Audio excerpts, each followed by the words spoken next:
I just hate losing. Basically, I hate losing in anything. That is how a sportsman is made up. But the most important thing for me, I don't want to walk out and say, maybe I could have done this. I don't want any maybes, I don't want any what ifs. When I step onto that field, it's a privilege, it's an honor for me. And when I walk out, I want to have zero energy left, because that is what I'm supposed to do. That is why I'm selected. I'm not selected because I'm privileged, or I should be comforted because I've reached the highest level. No. However hard I've worked for age group cricket, this has to be a constant 10 times hard-working process on a daily basis, because I'm representing my country, and there couldn't be a bigger honor for me. Every time that I step onto the field, I don't want to leave any stone unturned. I hate having the feeling of maybe I could have gone for that catch, maybe I could have pushed an extra yard for an extra run. I somehow can't process. So I'm actually always trying to avoid that feeling, and that's why I go along about my work in a crazy manner, where I just have to put all my effort into every ball that I play, field, or I'm a part of. When you go out there and play, you get 100. It's not by chance. You need to understand from ball 1 to 90 or 100 how many ever balls you play, or test matches you play a lot more.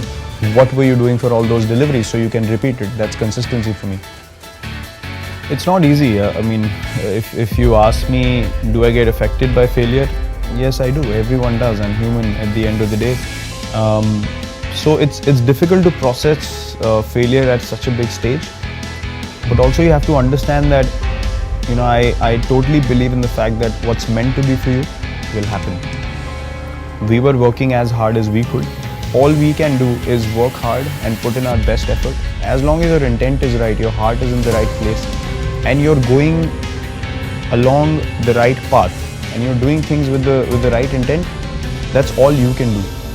Success and failure is a part of everything that we do in life, whether it's sport, whether it's in daily life, whether you lose someone close to you, whether it's a problem in your job, anything.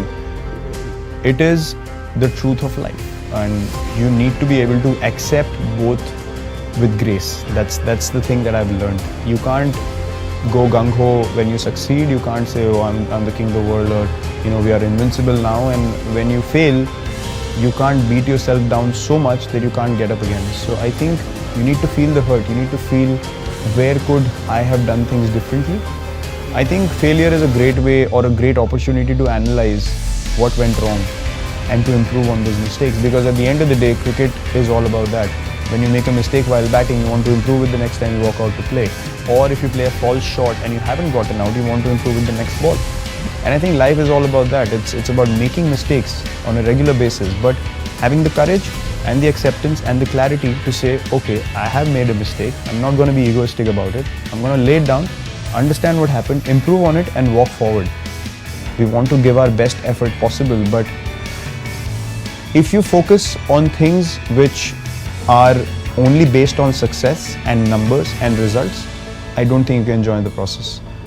And we as a team, we play so well because we enjoy the process. We enjoy being in difficult situations and coming out on top. Basically, what we are doing on a daily basis is competing with ourselves.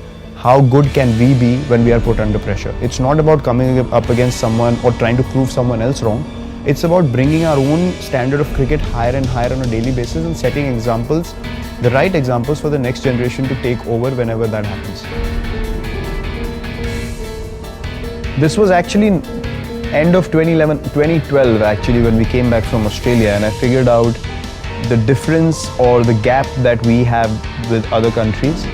And I thought, if we don't change the way we are playing, or I don't change the way I'm playing, or the way I'm training, or thinking, or eating, I can never be among the best players in the world. And there's no point in just competing if you don't want to be the best. So I had played IPL from 2008, 9, 10, 11, and then 12. IPL 12 was, I was playing for India. I was playing for the national team at the highest level, but I hadn't got the success, that some of the established players did.